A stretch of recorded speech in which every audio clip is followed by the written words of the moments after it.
Hola, muy buenos días.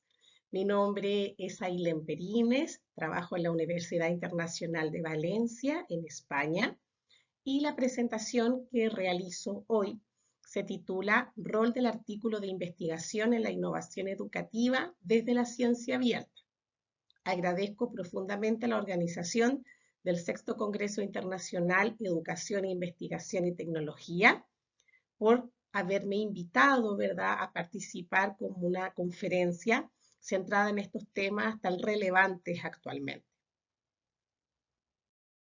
En primer lugar, les comento una breve introducción centrada en tres grandes temas. El primero tiene que ver con la definición y con la importancia que puede tener la investigación en la innovación educativa.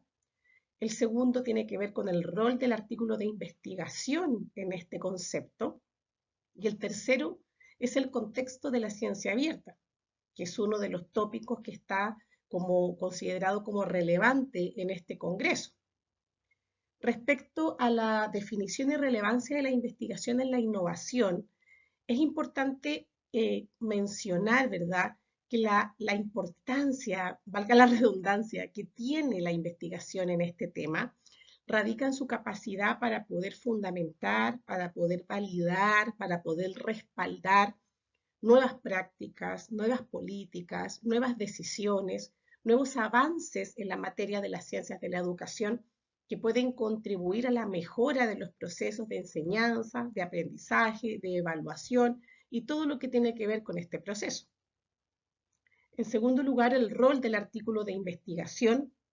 Es importante desmitificar que el artículo de investigación sea un elemento tan abstracto, que es aquel, ¿verdad?, que se publica a la luz de una investigación en revistas indexadas, revistas que tienen una ubicación en un determinado cuartil, pero el rol del artículo puede ir mucho más allá de la producción de nuevos conocimientos, lo cual está muy bien porque refleja los nuevos saberes que se han producido a la luz de una investigación, pero también puede tener un rol desde la didáctica de mi clase, como un recurso tangible que puede contribuir a la innovación docente en mi clase.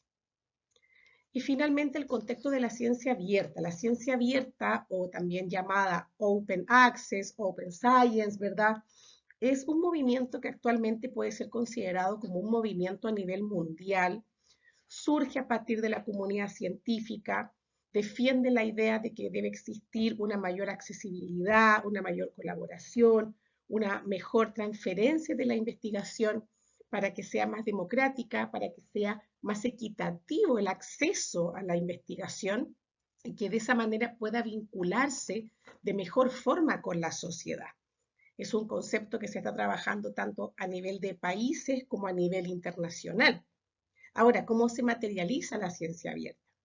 Se materializa a través de un acceso libre y gratuito a la literatura científica a través del acceso a Internet, ¿no?, a través de la navegación a Internet, de manera de que cualquier usuario o usuaria pueda leer un artículo, descargar un artículo, imprimirlo, distribuirlo o cualquier uso legal que eso implica, por supuesto, sin ninguna barrera financiera o técnica para poder acceder a ese artículo de investigación.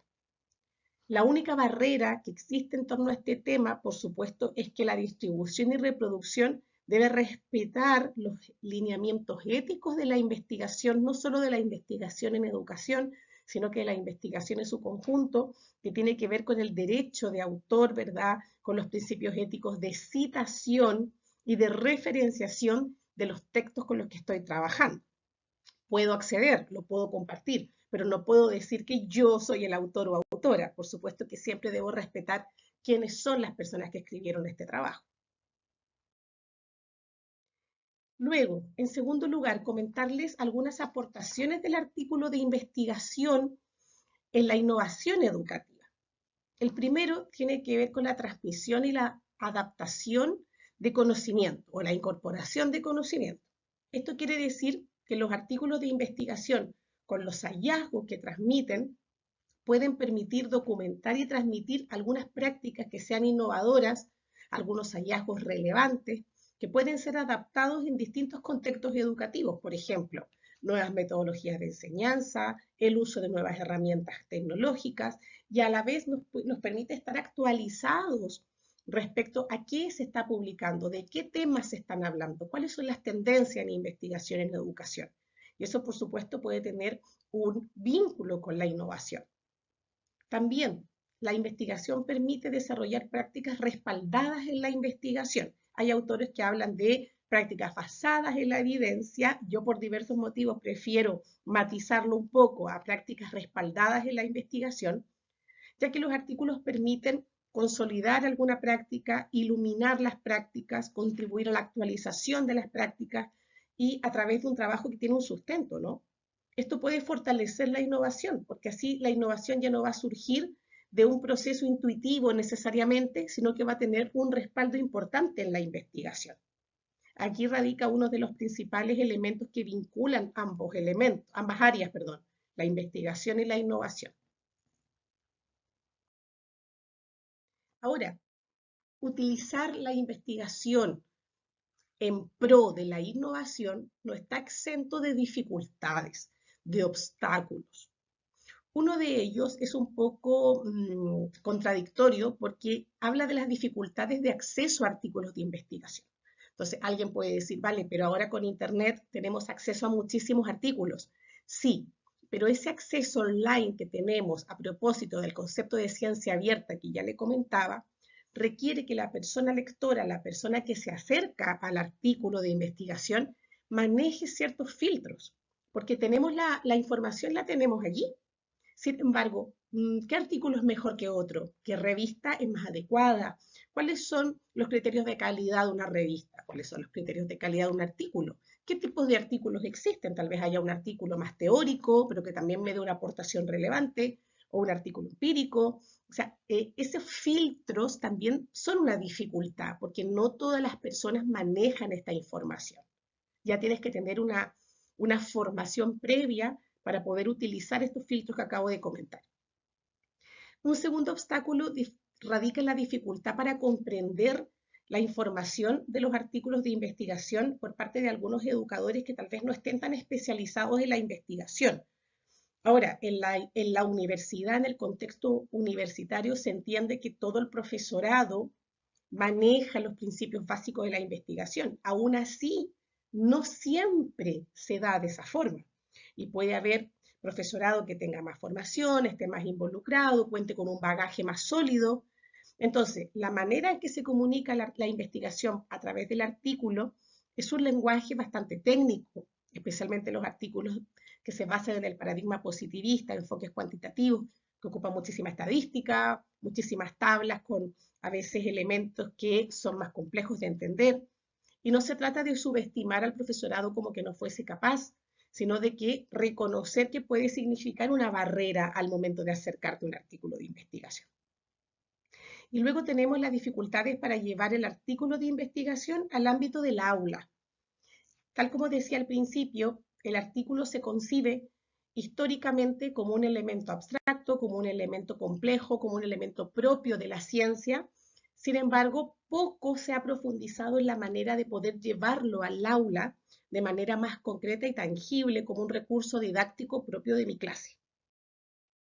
Aquí les dejo algunas ideas para acercar el artículo de investigación a prácticas innovadoras. Ahora, me he puesto en un contexto, porque en este congreso va a haber personas que trabajen en distintas áreas. El contexto es la formación universitaria de futuros profesores. Entonces, acá les dejo algunas propuestas de una autora llamada Alejandra Santana, que publicó hace poco un libro de investigación formativa muy interesante. Ella sugiere que a partir del artículo, con los estudiantes en el aula, se puede, por ejemplo, identificar antecedentes a partir de un artículo, antecedentes teóricos, contextuales, ¿verdad? También se pueden buscar pistas científicas en un artículo, entrar a la metodología. También se pueden revisar antecedentes empíricos, ¿verdad?, dentro del artículo de investigación. De esa manera se va acercando el estudiante al artículo de investigación de una manera más accesible, más tangible, y se va empoderando cada vez más de lo que es la investigación, que es una de las líneas que a mí me apasiona, ¿no? La formación en este tema. También les dejo algunas ideas más concretas. Por ejemplo, que a partir de una serie de artículos que ha seleccionado el profesor de la asignatura, puede dividir el curso en varios grupos. A cada grupo le da un artículo. A partir de la lectura grupal del artículo, los estudiantes puedan identificar problemas de investigación, resultados más relevantes. Si la clase se centra en elementos teóricos, pueden identificar cuáles son los autores o autoras más relevantes de ese artículo que han sustentado el marco teórico, depende de la clase, ¿no? Luego, la plenaria puede contar con el apoyo de alguna herramienta digital que a los estudiantes les gusta mucho, para que los estudiantes se expresen y expliquen sus principales resultados y conclusiones. También se puede usar la misma dinámica, pero para buscar artículos de investigación que tengan algún elemento innovador, y a través de esas innovaciones que vamos identificando en artículos, se puede generar un debate, una reflexión en el grupo sobre esa eventual vinculación entre la investigación y la innovación y cómo las podemos relacionar, cómo es posible ejecutar o implementar una práctica nueva que tenga un sustento en la investigación. También se puede pedir a los estudiantes que hagan un resumen o una síntesis del contenido de un artículo que ellos han seleccionado, bajo la lógica de la ciencia abierta, ¿verdad? La manera en que lo sinteticen, podemos introducir algunos elementos de innovación propios de las herramientas digitales, por ejemplo, a través de un póster. Se le enseña los principios de un póster, se le muestran herramientas, la utilidad que tiene, el objetivo que persigue, y el estudiante lo construye. Otras ideas. Se pueden identificar errores o detalles a mejorar en artículos de investigación. O sea, muchos artículos tienen debilidades que se pueden identificar con la ayuda del estudiante y así el alumno se va apropiando más de las características de un buen artículo. Por medio de grupos también se pueden construir las partes de un artículo como un puzzle y luego se ponen en común. Esto va a permitir identificar incluso inconsistencias o mejoras al haber engranado posteriormente todas esas piezas que estaban, digamos, en solitario. También la forma de evaluación puede innovar, no tiene que ser la evaluación tradicional. Se puede, por ejemplo, incluir la autoevaluación, que a veces existe ese prejuicio de que no funciona, y también la coevaluación. Ahora, algunas conclusiones. Se debe continuar incrementando y fomentando todo lo que tiene que ver con las políticas de ciencia abierta, tanto por parte de las revistas como por parte de los organismos internacionales, nacionales involucrados. También es importante desmitificar el uso del artículo de investigación solo como un elemento que produce conocimiento o que se ve como abstracto o lejano. Ya he comentado en esta ponencia que se puede traer al aula. Y finalmente, que el elemento práctico es fundamental en las iniciativas de innovación en el aula. Que no sea que nosotros hablemos y hablemos y hablemos en la clase magistral, sino que le demos la posibilidad al estudiante de manejar la información por sí mismo. Y finalmente, les doy las gracias. Mi nombre está allí, está mi correo electrónico y también los invito a visitar mi página web, ailenperines.com, que refleja mi trabajo académico, docente, etc. Muchas gracias.